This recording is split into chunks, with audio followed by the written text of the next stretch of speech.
टोपी आहे अंग गुडघ्यापर्यंत पंच आहे असं ते रूप पाहून याने ठरवलं हेच माझे भगवंत आहे म्हणून तो थांबला. भगवंताने त्याला सोडलं, खाली गेले, कावडमध्ये पाणी भरले आणि झप झप झप वर चढायला लागले. याला लक्षात आलं हेच भगवंत आहे, तो मागे पळायला लागला त्यांच्या. पण अहो भगवंत इतका सोपा आहे ना सापडणं.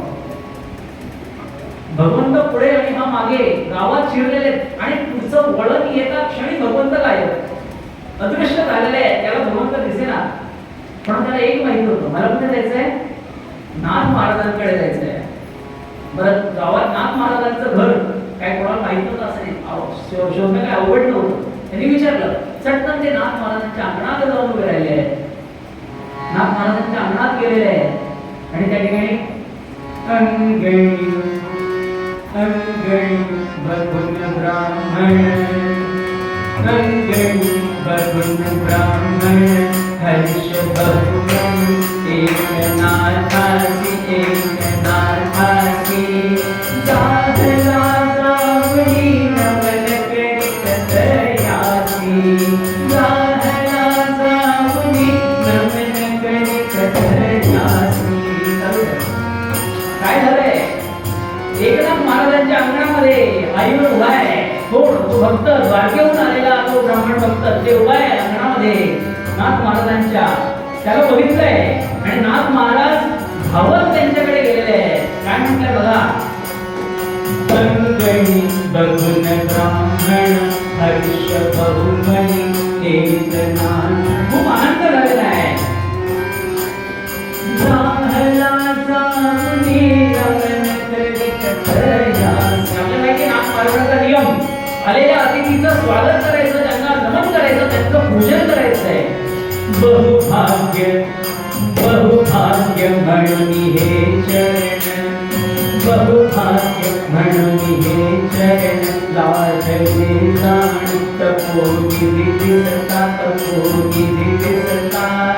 या असे बसावो आदर धरिले हाता, या असे बसावो आदर धरिले हाता. काय झालं? त्यांना हाताला धरलंय.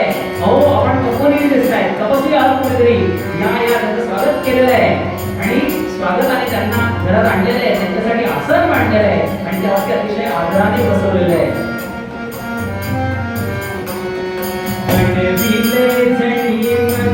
शीतल शीतल पाणी, थंड असं गार पाणी त्यांना पिण्यासाठी आणलेलं आहे.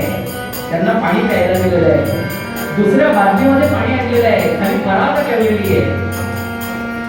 मग चरणाक्षालुनी पंक्तीचे श्रमवारी, पायी आलेले होते ते, त्यांच्या पायावरती थंड पाणी घातलेलं आहे. दोन्ही हाताने त्यांचे पाय सोडलेले आहेत, सेवा करतायत, अर्घ्य माध्य पूजन केलेलं आहे, आचमन केलेलं आहे, त्यांची विचारपूस केलेली आहे. चरणाक्षालुनी पंक्तीचे श्रमवारी, किती वर्णावी हो भक्ताची नाथोरी, किती वर्णावी हो भक्ताची. काय त्या भक्तांची थोडी वर्णन करावी. एका भक्ताची सेवा दुसरा भक्त करतोय आणि दोघेही त्या एकाच भगवंताचे उपासक आहेत. तापसी पाहतो तिथे, तापसी जे होते ते भक्त तिकडे तिकडे. तापसी पाहतो श्रीखंड्या कुठे, दिसेना नयनी दिसेना नयनी.